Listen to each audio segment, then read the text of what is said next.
What's going on, everybody? Thank you for tuning in to our second episode of Variant Cast. Let me just start out with saying this is an Avengers Infinity War podcast right now. And if you haven't seen Avengers Infinity War yet, don't watch this. This is all spoilers. So let's just get right into it. What do you guys think about the new movie, Infinity War? I think when I saw it, I was pleasantly surprised by a lot of the different elements that occur. The theater experience was awesome. People were gasping and crying, and I was locked into my seat for a good portion of it. And people next to me were chattering and having all their theories, and the overall experience of the movie, and not having having expectations, but not really knowing what was going to happen or how it was going to be introduced to Thanos and everything, really just kind of blew my mind. Yeah, the hype for me was just unreal. It was way up, and the fact that I could walk into that movie theater and come out even more satisfied than I thought it would be is just insane. Yeah, I heard something from Chris Pratt. He said you could set as high of expectations as you want for this movie, and they will be met. Mm-hmm. That was kind of iffy on me. I know it's Infinity War, but just him saying just you could set the bar as high as you want. I felt like I walked out of the movie theater. Yeah, it's just hard to believe that they could take such a big event from the comics and bring it into a cinematic universe and just make it even better, in my opinion, even better than the comic was. Yeah, and bringing together, I think they said in the beginning of production, it's 67 or something heroes. I think that might be for both movies, though. But they handled it really well. Even though each character didn't have a lot of screen time, you really got to know each one of the characters, and you saw each one of their journeys. And definitely seeing the Hulk character arc, too. I like that a lot in this movie, how you could see the Hulk and Bruce Banner growth together. Yeah. I think the energy that's set from the first scene when you get back to the ship just sets the, as soon as that happened, we'll get a little bit more into it, but as soon as that happened, I was like, this is going to be good. I'm not sure really what happened here, but I know we're about to see a lot go down. Well, just seeing the Marvel intro without any sound at all, and you just start to kind of hear just that dark sound, you just knew it was going to be a badass movie.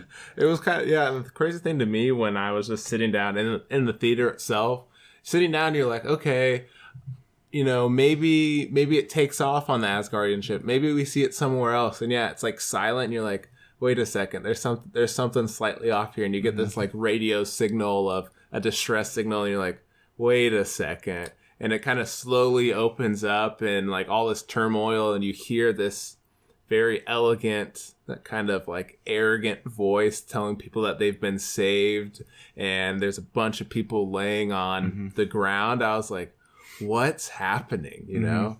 So there are just a ton of surprises in this movie, and people are asking questions about the end, just don't know what is going on. But before we get into that, we have Trent's news coming up. Show us what you got, Trent. So it was kind of hard to top the Infinity War news, because it was literally just every headline that I saw was just Infinity War. But there was a few interesting news.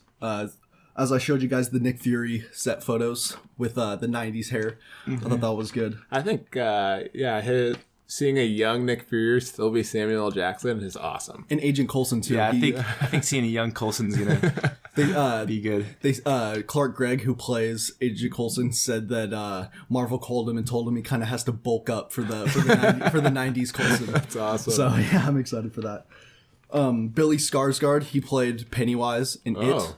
He's in Deadpool 2. He's one of the X-Force members, and it was confirmed that he plays I think it's Zeitgeist. He's a character from the comics, and he has acid breath. Oh, so that's interesting. Yeah, it'll be an interesting combination with his acid breath with Domino's luck. With Peter's mustache. Yeah, I think he'll play. I don't know much about that character, but what he did with Pennywise, seeing that it seemed like another interesting character, I think he'll bring a really fun twist to that. Yeah. Oh, here's something interesting. So, Aquaman, DC said that it's going to be screened on a 270 degrees movie theater. The first screening is, or just select theaters are going to screen it in 270 degrees. I wonder how many theaters are like that, because I know I've seen a movie that's the screen is kind of curved, so you have to kind of turn your head. Yeah. But I wonder how many theaters are actually going to be able to show it in 270 degrees. I think it would be cool to see it in that though, just because you'd feel like you are underwater. How submersive it would be. Yeah. because I guess you'd hear waves coming from different sides or something like that. Yeah. There was a Black Widow movie news in the height of like right before Infinity War. So it's a rumored plot. It takes place 15 years after the fall of the Soviet Union, and it kind of tells her backstory. And there's a rumored appearance by Bucky, by the Winter Soldier. Huh. I guess I wouldn't expect a Black Widow standalone, but I mean, with the success of Marvel, it's probably going to be pretty strong, especially if Bucky actually you get a little bit more backstory on him as well. Yeah, they're looking for female directors. For that. That's kind of cool. Tom Hiddleston, he plays Loki. He said that he wants to play either Galactus or Captain Britain. Mm-hmm. Do you think they'd let him do that? I could see Galactus just because we wouldn't actually physically see him, and it would just be the voice. Yeah. But Do you think he has the voice for it though? I think he could do it. Yeah. I guess. I mean, yeah. If it's a voice, and they do really well with the character development, you could really disguise, like separate. But I mean, based on what we've seen, I don't know if he comes back or how that works. Yeah. Domino 2, she's the one with Luck in Deadpool 2. She's confirmed for the X-Force movie along with Cable and Deadpool. Oh, they're doing an X-Force movie? Mm-hmm. I didn't know that. And then A Quiet Place 2 is said to be in development. They didn't reveal any other news about it other than it's just in development. Yeah, I didn't see a sequel coming. I haven't seen the movie yet, but I didn't see a sequel coming too. I mean, it kind of makes sense. I've seen it, but it's early on in the movie field. It's like what's happened in that movie is within 2 years, but very interesting. Yeah. Disney, I know Isaac has seen them, but Marvel films these, or they did in phase 1 and 2. They had one shots there was one. It was called "A Funny Thing Happened on the Way to Thor's Hammer," and it was just like a little side story of Phil Coulson going to see Thor's hammer. And Marvel said Disney said they want more Marvel one shots because they're usually released on the Blu-ray discs, but Marvel said that they're just too busy working on Avengers 4 and Infinity War to do more. I think that's a good sign for us, showing that they've really put some quality into these. And the fact that they already have Avengers 4 filmed and they're just working on the CGI just for the next year. Yeah, just grinding on all that. Yeah, it's insane. Ron Howard, he's the director of Solo. He wrapped production last week on Solo. So the entire movie's all done, ready for us to see. All right. I feel like that seems like cutting it close, right? Solo comes out on May 25th. Yeah. And it's roughly May 1st. Mm-hmm. Like that seems crazy. Yeah, I feel like they did start a little late because of the change of directors. Mm-hmm. But yeah, I'm excited for that. Just a couple more. So Kevin Feige, people asked him if we're ever going to see Nova in the Marvel universe. We know he's like a descendant of one of the Nova Corps members, and Kevin Feige said Nova is, and then he paused and he said, if we had a big board with all of the characters that we were that have like immediate potential, Nova is on the board. I think I read an article about that saying that that's almost an immediate or number one type, especially going into like the cosmic MCU. Yeah, he kind of has to be in it. And then that kind of takes us to Infinity War because in the beginning Thanos already had the power gem, and there's a theory going around that they're saving the scene where he goes and gets the power gem from Xandar for a Nova Solo movie. A backstory on how Nova becomes Nova because Thanos decimates Xandar. Yeah, if you guys aren't aware, the Nova Corps is on Xandar, so that's where Nova would come from. Yeah, I think that's a good place to transition to some serious spoiler alerts if you're still in the podcast or watching at this point. But yeah, I think seeing Thanos with the power gem in the first 5 minutes of the movie or 6 minutes had me kind of left a question, like, why aren't they showing him decimating Xandar or like what he did to get it, or how he obtained it. And I think that'd be really cool to see in a a different sequence of a movie, or just I don't know, a flashback or something. It'd be cool. Yeah, if they did an origin or even a flashback, it'd be cool just to see that part in a Nova movie. So first scene, what are you guys thinking here? It's pitch black. You just hear this radio signal, and then you see Thanos just standing there. What about that armor? His battle armor. Yeah, I love it. Dude, I think the introduction of him, like how it's not, his face is black, and you kind of see him slowly walk towards, and everyone's waiting for it, and like I felt resolved when I saw him. I was like, this is a bad dude, and he's about to do some serious damage.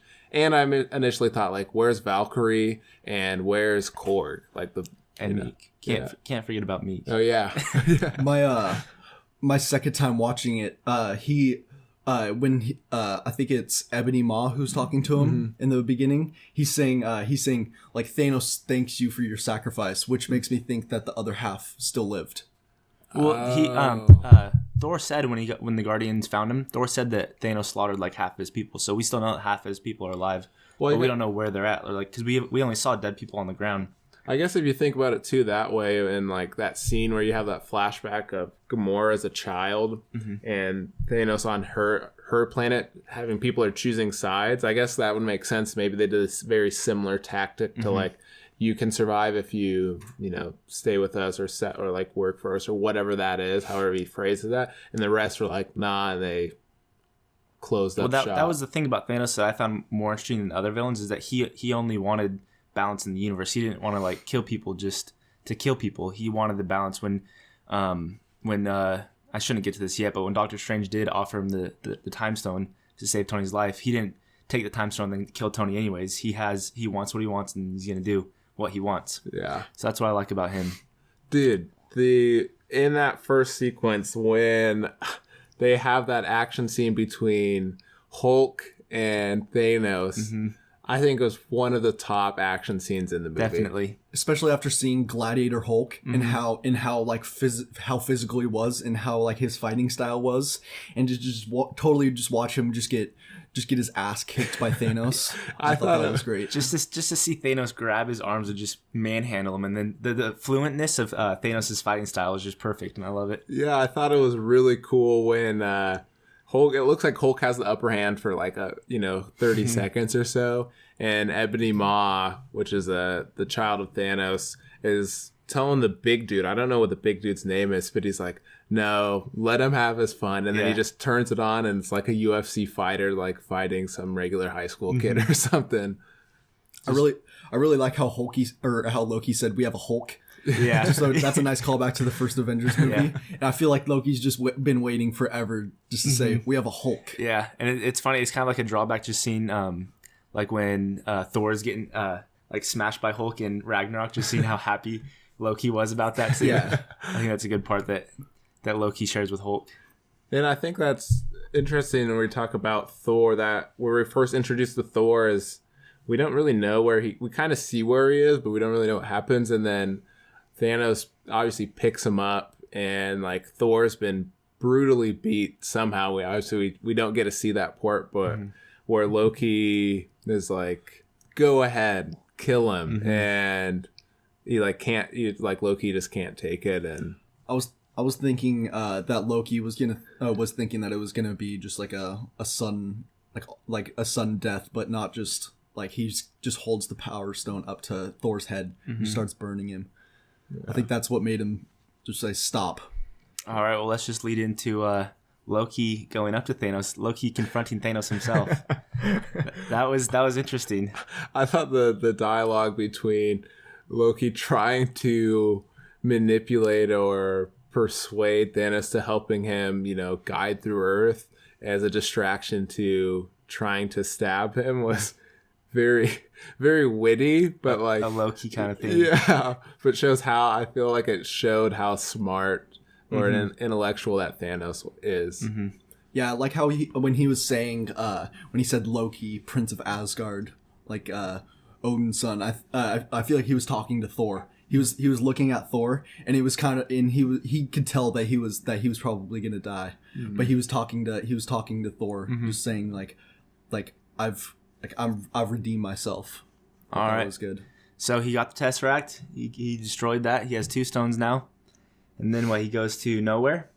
Yeah, so I think he takes that dialogue to say, like, there's 2 stones on Earth. I want you guys to go get them. I'll go to nowhere, and then, meet me back on Titan. And then he uses I love the way he uses the Power Stone to destroy everything and then disappear with the space gun. Really just raises his hand and closes it, and that's it. I really like the shot of all of the Black Order standing around him, and Thanos holding up his fist and just closing, or just like making a fist and just making like everything, like you guys said, but just seeing each stone light up when he was using them. I thought that was really cool.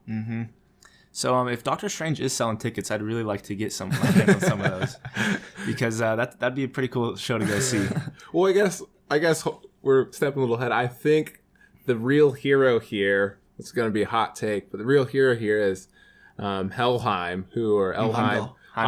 there it is, who sends Hulk back to Earth, because without him, I don't know if those Avengers on Earth would ever know that Thanos is coming. And so he gets sent back to Earth.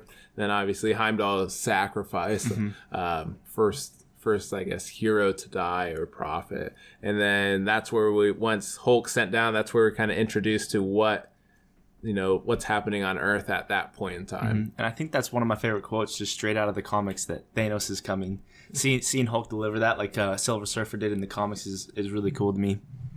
And that's where we see Doctor Strange messing around with Wong and gets his stairs broken into, and then it quickly moves over to Iron Man or Stark in the park.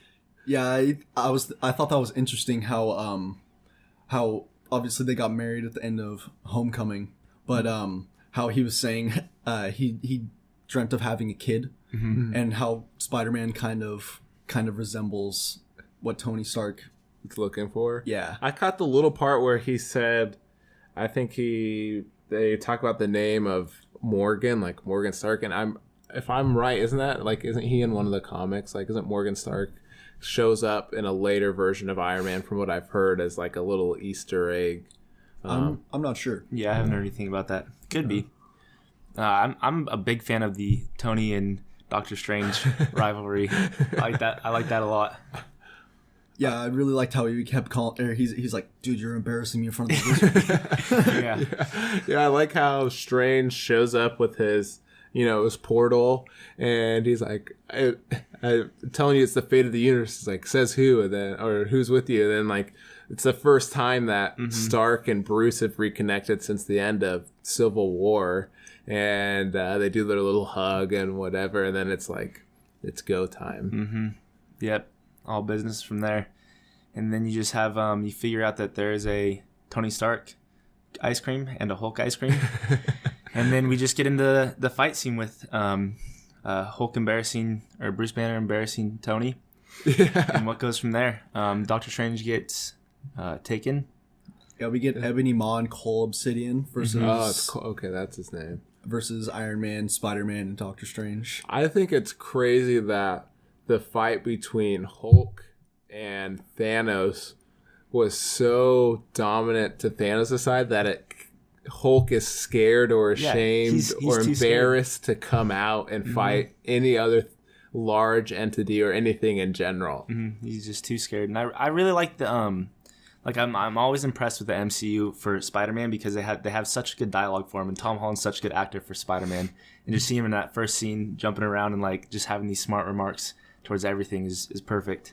Yeah. And I felt like it was like a perfect place just to have it in the park. Like I thought that was great. When Peter's on a field trip. Yeah. Then we get our Stan Lee cameo for the movie. I think it's as we go into that fight sequence, it kind of gets picked off between Cole Obsidian and Iron Man protecting Bruce Banner, and Spider-Man in the park. But you also have Ebony Maw and Doctor Strange kind of duking it out in their sorcery magic type of elemental power. And we find that Strange has obviously coated the time stone with like a dead man's curse, so no one can really get it off him, and it's even harder if he dies. But that, I think it was really crazy at how strong that Ebony Maw was to just like kind of manhandle Strange and wrap him up and almost take him with him. Yeah, his powers were really interesting. I liked how each Black Order member made the heroes use 100% of their power. Like, we literally just get to see the heroes just let loose with their powers. And I think like each time we saw a character, they used more abilities than they did before. Yeah. Like, especially with like Iron Man using the Iron Spider suit and Doctor Strange like being able to just pretty much just do anything. He's the Sorcerer Supreme now. Seeing him from the Doctor Strange movie to this is a big jump. And like, yeah, so we get it where Ebony Maw finally captures Doctor Strange and takes him to, one of the rings of Thanos' ships basically that fly independently, which is kind of a cool concept. And Spider-Man's tagging along because Stark tells him to like stay with the wizard. And he's standing on the, like, they go into the atmosphere and he's losing breath. And Iron Man is chasing after him and sends this, A-17 up to get Spider-Man. And initially hits Spider-Man, and you're like, what is it? And then it turns into like the nanotech Iron Spider suit with legs. And I was so stoked when that happened. Yeah, I think I was more stoked when he was saving Doctor Strange and the legs just popped out of nowhere. Just to see that he does, because it was never confirmed that he had legs until then. And just seeing that straight out of the comics is perfect. Yeah, and so that's how they all get onto that, that ship or whatever. And I thought it was very interesting because Stark just cuts his way into the ship. And the theoretical, logical side of it is like, how did he not cut apart that made sense to how this thing is flying? Like, what are all these little pieces? So going in from there, let's get into the third Infinity Stone that Thanos gets. And so we have the Thor and Guardians meet up. And what are you guys' feelings about that? I love the fact that you have Peter Quill and Thor, as Peter Quill is this kind of like, I'm the man type dude, and then Thor comes on and Drax is like, you're a dude, this is a man. I like the use of Rubber Band when they were flying the song. I liked how they kind of showed like, just from that one scene, we really got to tell who all of the Guardians were. Like, Drax was asleep, Groot was playing his game, Gamora was even singing to the song. I thought that was good. Yeah, we get to see teenage Groot, and they're responding to that, that distress signal. Which the first time I was kind of curious to what they're, not the first time, but the first when they said it, like, oh, we're gonna go get this guy's ship or something. I was like, where are they going? And then like, as soon as they roll up and kind of see the damage, I think it really shows the power of Thanos too, because like obviously they've been in space or the universe, kind of different spots, and to see something dismantled to that array where they're all kind of like shocked, and then you get this pan over shot to Gamora, and she instantly kind of knows what's happened. Was a really kind of powerful scene. Yeah. So getting into that, let's just get into the nowhere scene where the Guardians, it's just Peter, Gamora, Drax, and who's the fourth one? Mantis get into nowhere, and they see Thanos on top of the Collector, and Drax wants to get that. We saw the scene leaked, and Drax just wants to go get him just right away. Yeah, that's one thing I thought was interesting was the scene. One of the scenes that was leaked, because that was a leaked scene. It didn't show Thanos in the leaked scene because the CGI wasn't done, but it just went black and we could just hear the Thanos dialogue. But I thought it was interesting how, like, one of the only leaked scenes that we saw just ended up just being just completely just like a different, or just completely false. Even though it was in the movie, like it was all just the reality, just the reality stone. Yeah, so I think it was impressive to see. I mean, I guess that it was the reality stone, but just to see Gamora actually just kill him. Like, I know he ruined his life, but that's still kind of her dad, and just to see him kill him was a cool scene to me. I thought it was the first time I saw the movie, and we see like Thanos picks up the Collector and throws him into like the chamber, and then Gamora kills Thanos and he's like cheering like magnificent. The first time I thought he was cheering for Gamora, but the second time I saw it, I feel like Thanos had him cheering for that the plot worked or the reality worked, and that Thanos is the biggest troll in the galaxy. Dude, that was so cool to see. And to see how underused the Reality Stone was in a Dark World is just amazing. Just to see that Thanos uses it at his full power is really cool to see. I think that was one of the stones that was like that had my favorite abilities. Just literally just to be able to just turn anything into anything. And even when he turned later in the movie, when he turned I can't remember what it was, but he turned it all into bats. Yeah. What was that he turned into bats? That's the fight on Titan. He does it to Stark. Yeah, but what did he turn into the bats? It's like is it the fire? No, it's not the fire. No, is it a stone? Is it like the? I thought it was like some kind of smoke or something. Yeah, like maybe rockets or something. But yeah, back to the nowhere scene. So Thanos used the Reality Stone to just trick them out of their mind. And seeing him, at first, I forgot that it was Reality Stone, and seeing him break Drax into blocks, and it was crazy to me. That was a nice callback to the Infinity War or the Infinity Gauntlet comic book, because one of the first deaths that we see in that is he snaps his fingers, and it's not Drax and Mantis, but it is some other characters that aren't in the MCU, but they also get turned into cubes, and then gets turned into I don't even know what Mantis was turned into. It was like a ribbon or something. Yeah, a ribbon. Yeah. And then you get this kind of quirky dialogue between, the big man, Peter Quill, or Star-Lord, saying that he's going to comfort Thanos and, like, rip off that ball sack of a chin and, like, all this stuff. And, like, they'd make Gamora and Thanos, or not Thanos, and Peter make this, this pact. And you kind of get to see if it's going to play out. And he kind of pauses about it. And then he finally goes to pull the trigger, and once again, the biggest troll in the universe turns into Bubbles. And I was like, that is kind of cold. Well, I really like how they did that, because most people wouldn't have, or most movies wouldn't have Peter kill Gamora. Like if they were characters in a different movie, they wouldn't have that. But they actually did have Peter pull the trigger, but they didn't have him kill her. Yeah. So I think that was a really cool part of the movie. And I think it was integral to how the use of Bubbles, because we see that again later in the movie once they start going for the soul gem. That I thought at first, I was like, oh, that's kind of cool, but it kind of made it make sense. Like when the Reality Stone was being used to not like its full power, but to some power, they made it very noticeable. So we do go into the subplot line with Thor getting the Stormbreaker. You want to talk about that a little bit, Trent? Yeah, that was something that I did read ahead of time. There was like a Hasbro toy that was leaked, that was Stormbreaker, and I thought it was really interesting how Groot was the handle. I really liked that. Yeah. But one of the highlights for the movie was Peter Dinklage's character. Yeah, that was perfect. When I saw it, there was two dudes sitting next to me, and obviously, like, I don't know, what is the planet called?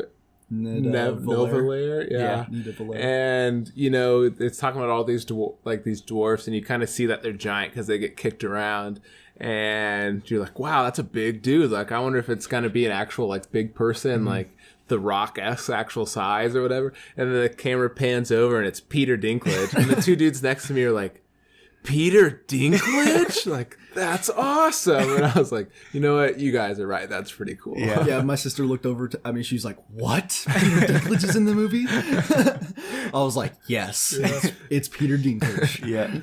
And you get, I think it was very cool to, like, he talks about, I guess it goes back to what you were saying, Isaac, the fairness of Thanos, where he makes this gauntlet, and, Dinklage, or I don't know what his character's name is, but says that, he's going to have his life saved, or the lives are going to be saved, but Thanos, still ends up killing most of them, keeping Peter Dinklage's character alive and, like, making his hands into molten steel.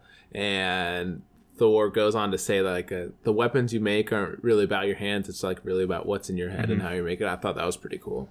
I liked how the Peter Dinklage's character was actually the person who made the Stormbreaker in the comics for, I can't remember his name, but the guy who defeated Thor. Beta Ray Bill. Yeah. So Peter Dinklage's character made the Stormbreaker for him in honor of defeating Thor. So I thought that was kind of cool how they had the same character do it in that. I think, and then the other part we kind of glanced over a little bit is in that first part we get to see Vision for the first time, and he's in some part of Scotland. Yeah, Scotland. And they talk. It's him and Scarlet Witch, and they're kind of on like a vacation or something along those lines. And we go, and they're like, Vision's starting to think. He turns off his transponder and starts to think, maybe I don't go back. Maybe we just live a regular life.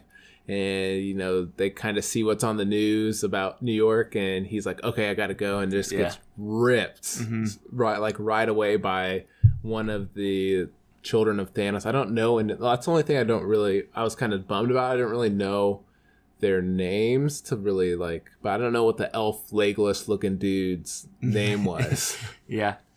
But yeah, we kind of see that sequence. And that was, I think the fight scene was cool. The leading up, I wasn't really impressed with that scene. Just the conversations with him. I don't know. I thought that part was kind of boring. That might have been my least favorite scene from the movie. But the fight scene was even cool. Seeing that go into the kind of warehouse, I guess that was, or the train stop, was really cool. And seeing, I think, the very first shot of Captain America where it's black and you just see the outline of him, I think that was a really cool shot. And they reveal him by him catching her spear. Was sick. Yeah, in the comics, her spear is actually has the ability to where nobody can catch it.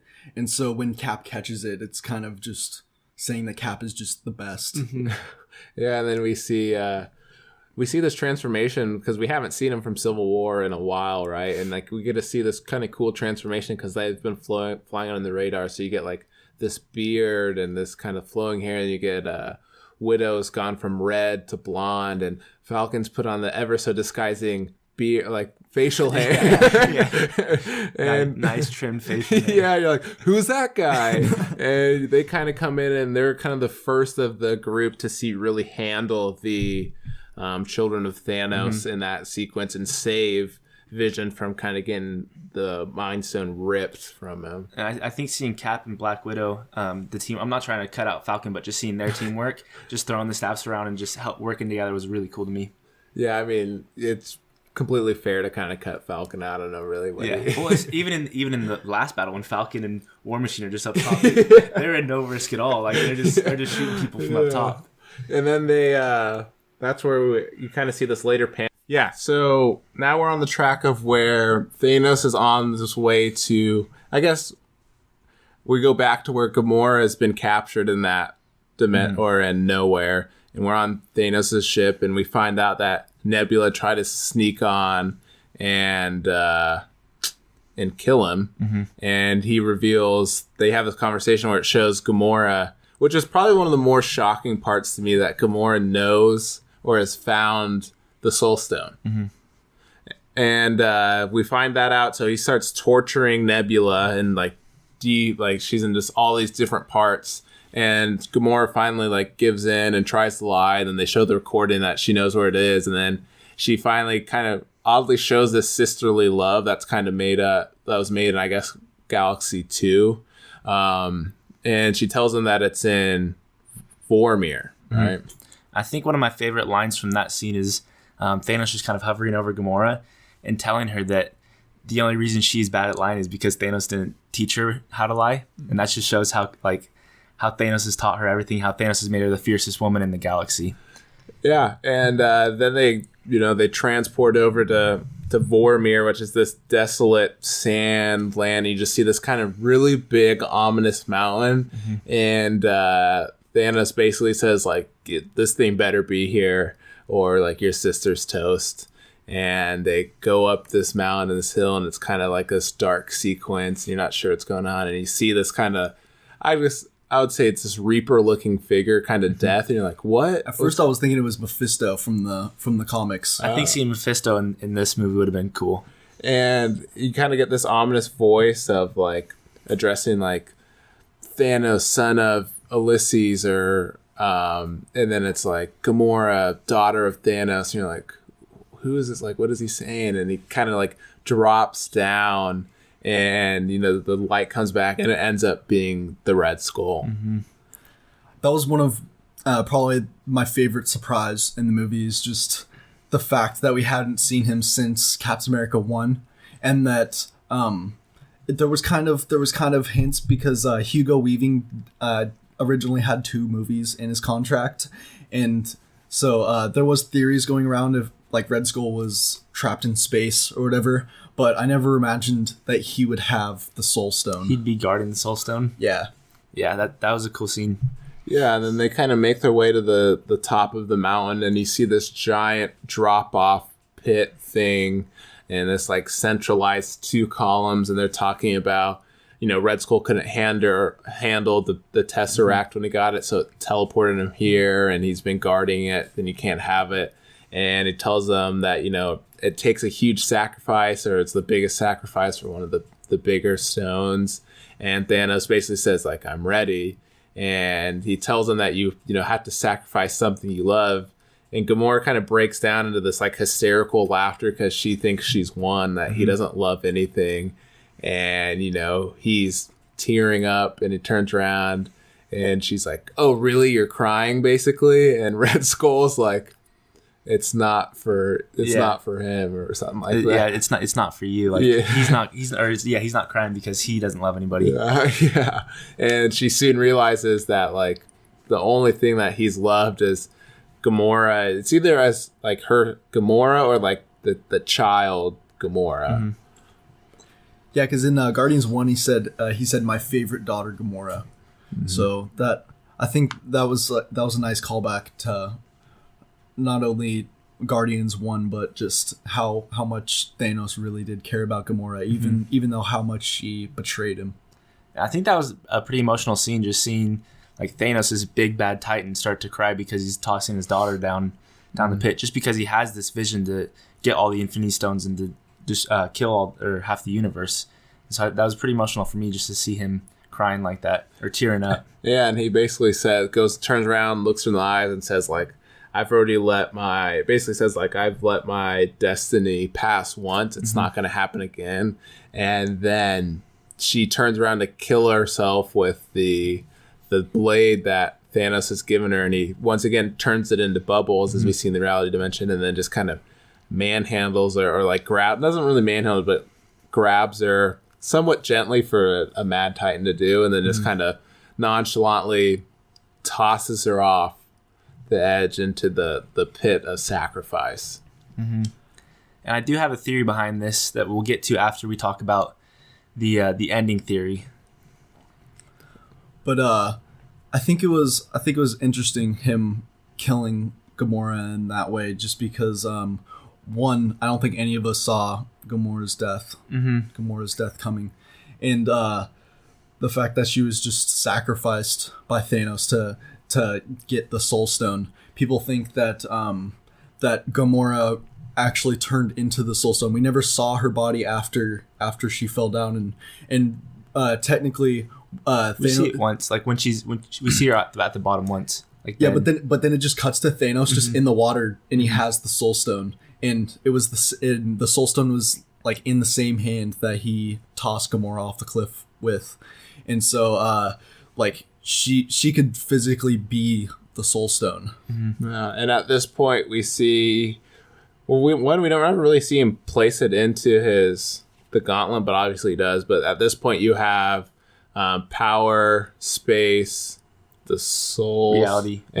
So he's got 4 of the 6. And it's kind of becoming very prominent that he knows where the other 2 are, because somewhere in the storyline, the other 2 are still on Earth and haven't been taken. Yeah, I guess he's expecting them to be on Titan, waiting for him. And so this is where you get to where Stark and Strange and Spider-Man have decided not to take the battle to Earth, but they take it to Titan. And then you have the other Avengers on Titan, or not on Titan, in Wakanda, kind of prepping, trying to get rid of Vision's Mind Stone. So you have Shuri, kind of out nerding or out going with Bruce Banner, like, why didn't you do this? He's like, well, we didn't think of it. He's like, well, you tried your best. Yeah. I thought it was a funny scene when they first arrived at Wakanda, and then Bruce Banner's like, should I bow? And the roadie's like, yeah, bow. And then he bows, and he's like, what are you doing, dude? I thought that was really funny. And then you get to see, Captain America and Bucky meet up again, and like Bucky has his arm, and then you kind of get this, they talk about ripping the stone out of Vision, so then they get attacked, and Cole Obsidian and the female child of Thanos, I don't know what her name is. Proxima Midnight. And they're at the edge of the border or the wall of Wakanda, and we don't know what she makes it assume that the elf guy is dead. She tells Widow that, we'll trade your life for his, which kind of makes it seem like he died or something along that lines. And we get into this epic battle scene where she or the children of Thanos have all these creatures attacking Wakanda, and you get to see Bruce Banner and Hulkbuster.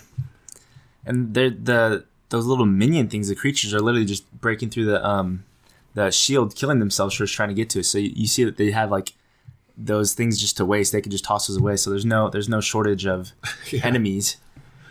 And while that's happening, Black Panther or Captain America sees them running, or Bruce Banner sees them running around, and Captain America and Black Panther decide that they need to open a gate. And you get this kind of fight sequence where it opens the gate, and Captain America and Black Panther are just charging out of the gate. I think it's cool to see Captain America running on his left. Kind of like a drawback to Winter Soldier, just the on your left scene. Yeah, and just seeing like the pure speed that both Black Panther and Steve Rogers had just running at it. And when they got to the river part of Wakanda, how they were both like side by side fighting, I thought that was really cool. Yeah, and while that's happening, we kind of touched on it. Stormbreaker's being made. Thor with those manly biceps. Thor whips the rocket around, lines the rings, gets the forge going, gets scorched. They make Stormbreaker. And at this time, it looks like Thor's almost dead, and he's almost picking up Stormbreaker. And then it cuts back to Wakanda, and everyone's being attacked, and you're like, I don't know what's going to happen. You get one of the best entrances of all of the Marvel movies so far, in my opinion. Yeah, it was a nice callback to Thor 2 when he arrives in the first scene, when we first see him in Thor 2. The Bifrost comes down, and all you see is Thor's hammer come out and just start spinning around. And I think the scene after that, when he jumps up in the air and the sky turns black.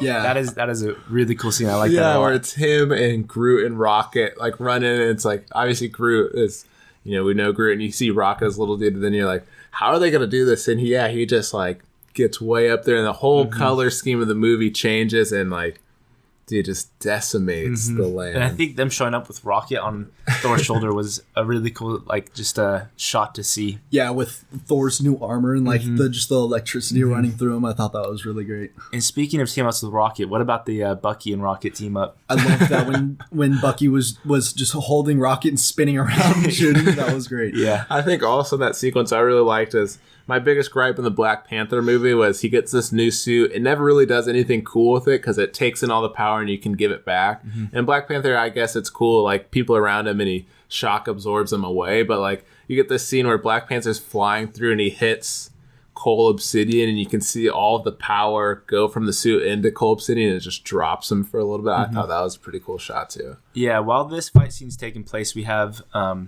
Doctor Strange, Iron Man, and Peter, and some of the Guardians on Titan.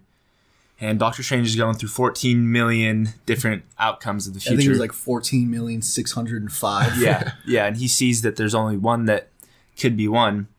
And so we get to that, and then Thanos shows up. We have this big fight scene. Thanos just shows the power of all of his stones that he has right now. What do you guys think of that fight scene? I think it's, I think you get this really cool sequence. The first sequence on that planet where everyone's fighting, it looks like the Avengers kind of have an upper hand, or their plan is working, and they Mantis puts him to sleep, and obviously Quill is feeling this super remorse having found out Gamora was sacrificed, and kind of ruins the plot. But I think the second sequence where you see Thanos really go mad was like one of the second showings of his true power with that gauntlet, where he's that exchange between Strange and Thanos and all the magic and his power is really cool. Yeah, and how he was just able to just defeat Doctor Strange even in the mirror dimension. Yeah, that was one of my favorite parts, is going in the mirror dimension. Doctor Strange doing all this stuff, and Thanos just doesn't even faze him. Yeah, and then you get to this point where they're basically down and defeated, and Stark and Thanos are the only two kind of standing, and you have that sequence. Well, Peter's trying to save, you got Peter Quill, and then Drax and Mantis. He's trying to save them. He doesn't doesn't remember the names. That was also something that I really liked, just the Spider-Man kind of commentary. I'm sorry, guys, I don't remember your names. Yeah, and also going back to just a lot of things throughout the movie, a lot of things in the trailer that we saw and heard were changed. Like, for example, the final shot of Spider-Man swinging through the debris. They went through and added the spider legs onto that, and so that was cool. And also just like the use of dialogue, like Thanos, like when he says in the trailer, "Perfectly balanced as all things should be." Like you were thinking he was talking about the universe, but in reality, he was just talking about the knife that he was giving to Gamora. And like in the beginning, when he said like dread it, run from it, destiny arrives, all the same. Like that was changed as well, and it more fit the movie. I agree. So we get to, I think, one of the biggest scenes in the movie. The Iron Man and Thanos fight, which is really cool. You kind of see just how much Tony Stark has in this Iron Man suit. He just keeps coming with everything. He has the locks in his feet. He has the hammers in his arms. He has pretty much everything you could think of. I liked I don't know what to call them, but the things that came out of his back At the beginning? Yeah. That was cool. And they get this serious fight, and Iron Man, gets some blood off of Thanos. It really isn't, drop of blood. Yeah, it really isn't First impressive. time Thanos bleed. Yeah, he was like all that for a drop of blood. And then Thanos basically puts it to him and stabs him, where we all... I thought we were going to see the end of Iron Man there. Yep, that's what I thought too. And this is happening, and Stark is like bleeding out of the mouth, and is you can tell is kind of on his last limb. And Strange buckles up after saying he wouldn't save Stark or Spider-Man if it came to it. Buckles up and gives Thanos the Time Stone, and Thanos, being even like he does, stays true to his word. Yeah, and so that has a lot to do with the very end theory that we have. And we get back to Earth, and Thanos shows up. Vision is kind of in peril, and you get this awesome sequence. Sorry to run through this so quick, but I kind of want to get to the theories. We get this awesome sequence where Thanos is 5 of the 6 stones, is using all of them, using everything from space to power and the reality. And we see him just kind of dismantle all these. Yeah, he's just walking through the Avengers, like Earth's mightiest heroes. He's just walking through them, not even fazed by them at all. And, Vision basically says to Scarlet Witch, like, it's time to do it. Like, get rid of this thing. And so she puts all of her power into that stone, something very similar. And it's working for the most part. You get to see Captain America catch... I thought it was a punch in the trailer, but he basically catches his hand. And then Thanos throws a nice hook and puts him down super easy. Which is impressive to me, just taking the full force of Thanos' punch. Yeah. And we get to it, and then she breaks the Mind Stone, and we're like, awesome. Little did they know, he's already got the Time Stone, reverts it back. Vision comes alive again and gets his head cracked like an egg, basically. Yeah, Thanos just reaches in and pinches it out. And then you finally he has all 6 stones. You're kind of wondering what he's doing. Thor and Stormbreaker come out of nowhere, puts it through his chest, and you're like, wow, you get to see some weaknesses to Thanos. And he kind of gets this comical laugh and says, like, you should have put it through my head, and snaps his fingers. And this is where we go into what I think is the Soul World. He goes into it. He doesn't have the Infinity Gauntlet, and he's talking to Baby Gamora. And the background is kind of an orange color, which is the color of the Infinity or the Soul Stone. And so that's why my theory kind of leads towards him going into the Soul World right then and there. And then we go back to Thor sees him after he snaps his fingers, and everyone starts to disappear. I think we have the first person is Bucky that disappears. I have a whole list right here that we can get to. Yeah, we get to see, Bucky kind of comes out of the brush and says, like, Steve, and you get to see him kind of disintegrate into the ash as the first one. And then we got Sam Wilson for Falcon and Wanda. And then we got Black Panther, Groot, Star-Lord, Mantis, Drax, Doctor Strange, Spider-Man, which I think was the most emotional. And then, of course, at the end, the post-credit scene, Nick Fury and Mariah Hill. And so we get into this, and they're all disappearing, and we have Doctor Strange who's saying, this is at the very beginning. He says there's only one way, and then he says once he gives Thanos the Soul Stone, he or the Time Stone, he says this is the only way. Like this is how we can win. We're in the end game now, and then at the very end when he's starting to disappear, he says he's like this is the only way. So the theory is that they died different deaths than everyone else. So they in the comics, whoever died from the hands of the Soul Stone went into what's called the Soul World. And so the theory, what we think it is that everyone went into the Soul World. So there might be hope for some of the heroes that did fade away instead of dying. Yeah, it's pretty much the Soul World is pretty much a pocket dimension inside the Soul Stone, and like Isaac said, all of the victims of the Soul Stone get teleported there, and kind of something that helps our theory is that the Soul Stone has never been used before. So the Soul Stone or the Soul World is just. It's just there's nobody there. So the only people that are going to be there are the people in that half the universe that disappeared. And so our theory on what Avengers 4 is going to be is them trying to get out of the out of Soul World. I think that's what Doctor Strange was talking about. The end game is he knew he was going into Soul World. The end game is to try and get out of it. Yeah. I think that kind of gives us a very good wrap-up of Infinity War. Yeah, one more theory. All right. So going back to the Gamora theory, when he goes into the Soul World, when Thanos goes into the Soul World and sees baby Gamora, talking about what Trent says is that she could be the Soul Stone itself. I think that she's in the Soul World and Peter Quill, and they're going to have the meetup still. But I think that her body's dead and she's not going to be able to come back out of it, so she's going to be stuck in there. But it's going to be kind of like a final scene with Peter and Gamora as they talk, and Peter has to mourn for her. Yeah, I think she's going to help them get out of the Soul World, and while they're all going through maybe like a portal or something, she's going to be one of the only ones that is left behind, just because she was sacrificed other than just disappearing by the sound. And that could lead to something as like maybe the Guardians want to keep the Soul Stone for themselves. Like if they do defeat Thanos after that, they want to keep the Soul Stone for themselves. Like the Guardians want to have it to take it. Yeah. So, I mean, if your biggest question is what happens at the end, we don't believe they died. We believe they've moved on to the Soul. I mean, some of them actually died, but it'll be interesting to see how they revert back. We have to wait till 2019. I mean, I think Ant-Man and Wasp, I guess, comes out later this year, where that Trent was telling me that he believes, or there's theories that it happens at the same time as Infinity War, so that's where we might get us some different backstory, and maybe where we see Hawkeye be interacting in that. We get Captain Marvel in February of 2019, and then Avengers 4. We hope you guys enjoyed listening or saw this episode. We're sorry we ran short on time, but go ahead and leave a comment below or subscribe if you have any questions, you want to see us anything get covered, and thanks for watching.